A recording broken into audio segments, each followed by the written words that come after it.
আউযু বিল্লাহি মিনাশ শাইতানির রাজিম। বিসমিল্লাহির রহমানির রহিম।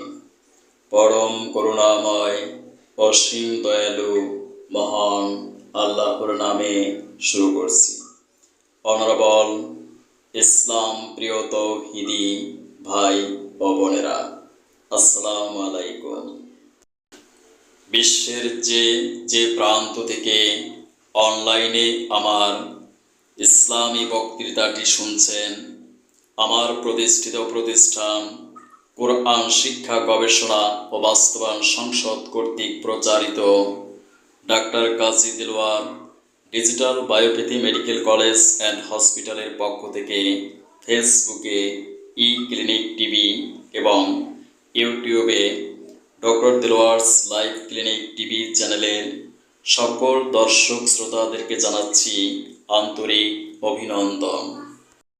সম্মানিত দর্শক শ্রোতা, আমার এই বাংলাদেশে নারী ও শিশু ধর্ষণ দেখে আমার মনে হয় আইয়ামে জাহিলিয়াত যুগকেও হার মানিয়েছে। ইসলামের ইতিহাস থেকে জানা যায়, এক সময়ে আরবে একটি সময় ছিল, একটি যুগ ছিল, যে যুগকে বলা হতো আয়ামের জাহিলিয়াত যুগ। আয়াম শব্দটি ইয়ামুন শব্দের বহুবচন। এর আবিধানিক অর্থ হলো ইরা বা যুগ বা সময়, আর জাহিলিয়া অর্থ হলো অজ্ঞতা, মূর্খতা।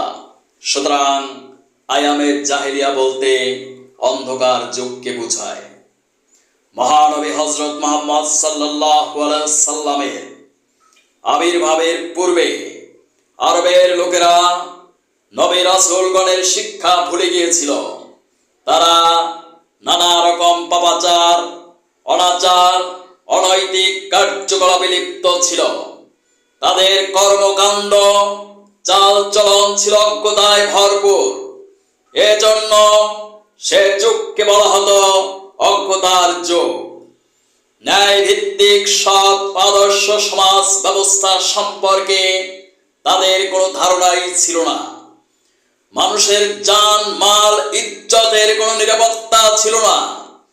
নরহত্যা, রাহাজানি, খুন খারাপি, ডাকাতি, মারামারি, কন্যা সন্তানকে জীবন্ত কবর দেওয়া, জুয়া খেলা, মদ, সুদ, ব্যভিচার ইত্যাদি ভয়াবহ রূপ ধারণ করেছিল।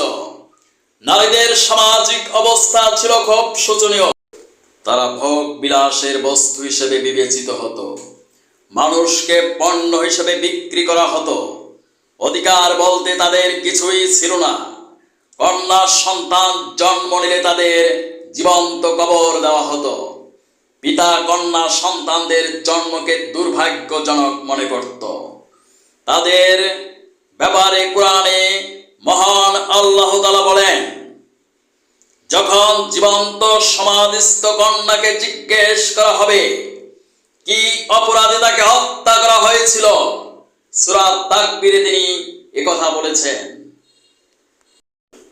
পবিত্র কোরআন সেই আনসিভিলাইজড নেশনকে অসভ্য জাতিকে সিভিলাইজড নেশনে পরিণত করেছিলেন। এ কোরআন এসেছে বিশ্বে মানবতা আর শান্তি প্রতিষ্ঠার জন্য। কিন্তু দুঃখজনক সত্য, বর্তমান বিশ্বের অধিকাংশ মানুষ এ কোরআনকে বিশ্বাসই করে না, মানতে চায় না এ কোরআনের কমান্ড। এর মূল কারণ হলো বিজ্ঞানের যত উন্নতি, চরিত্রের তত অবনতি। চরিত্র ধারাই প্রমাণিত হয় তুমি সাধারণ অসাধারণ। লোভ, মাদক আর অপসংস্কৃতি হলো চরিত্র বিধ্বংসী অস্ত্র। এই নারী হলো একজন মুসলিমের কাছে সবচেয়ে নিরাপদ স্থান, মোস্ট সেফ প্লেস। সেই নারী যদি মুসলিম দ্বারা ধর্ষিত হয়, তাহলে ইসলামের অবমাননা হবে। এরা মুসলমান নামের কলঙ্ক, ইসলামের চরম শত্রু। যদি বিশ্বের সর্বকালের সর্বশ্রেষ্ঠ সুন্দরী ক্লিওপেট্রা মিড নাইটে তোমার বেডরুমে থাকে, আর তুমি যদি বলো sister Cleopatra please go to side room, আমি তোমাকে বলবো তুমি মুসলিম।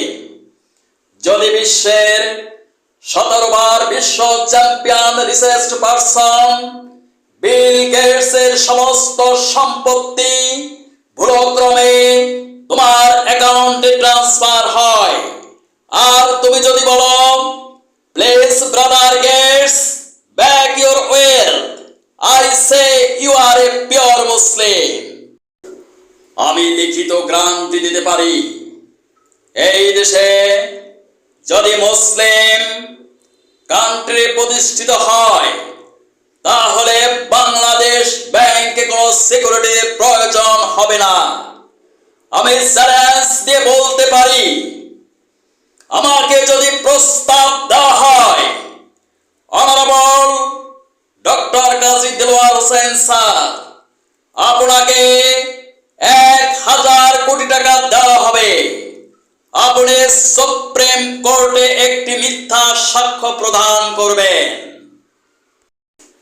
জবাবে আমি বলবো আই অ্যাম সরি, কারণ এই 1000 কোটি টাকা কিয়ামতের দিন আমার 1 টাকাও উপকারে আসবে না, বরঞ্চ মিথ্যা সাক্ষ্য দেওয়ার জন্য, মিথ্যা সাক্ষ্য দেওয়ার অপরাধে আমাকে কঠিন শাস্তি ভোগ করতে হবে, তাতে কোনো সন্দেহ নেই।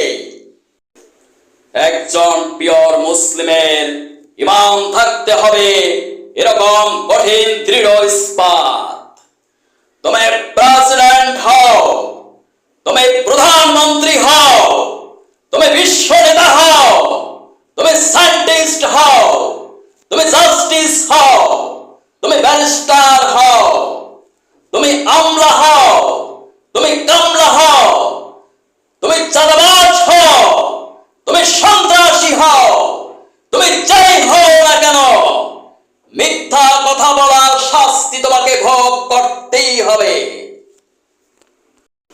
গণপ্রজাতন্ত্রী বাংলাদেশ সরকারের কাছে আমার বিশেষ অনুরোধ, মাদক বন্ধ করুন, ধর্ষণ বন্ধ হয়ে যাবে, তনু আসিয়া রমেশার মতো আর কোন শিশুকে অকালে প্রাণ দিতে হবে না।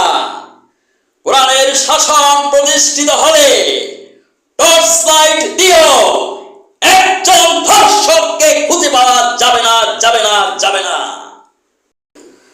মাননীয় প্রধানমন্ত্রী, আপনি এই বাংলাদেশে কোরআনের শাসন প্রতিষ্ঠা করে ধর্ষণ মুক্ত, মাদক মুক্ত সমাজ উপহার দিন, চাঁদাবাজ মুক্ত, দুর্নীতি মুক্ত, সন্ত্রাস মুক্ত রাষ্ট্র উপহার দিয়ে বাংলার আকাশে উজ্জ্বল নক্ষত্র হয়ে বাঁচুন। বাংলাদেশের প্রতিটি থানায়, প্রতিটি ইউনিয়নে ধর্ষণ মুক্ত, মাদক মুক্ত, সন্ত্রাস মুক্ত, চাঁদাবাজ মুক্ত, দুর্নীতি মুক্ত কমিটি গঠন করে ইসলামী শরিয়া আইন বাস্তবায়ন করুন।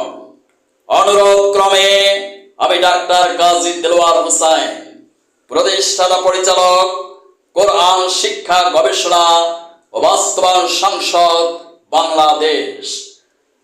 আমার সাথে যোগাযোগ করতে পারেন 018600564008। Thank you for watching my video. May Allah bless you.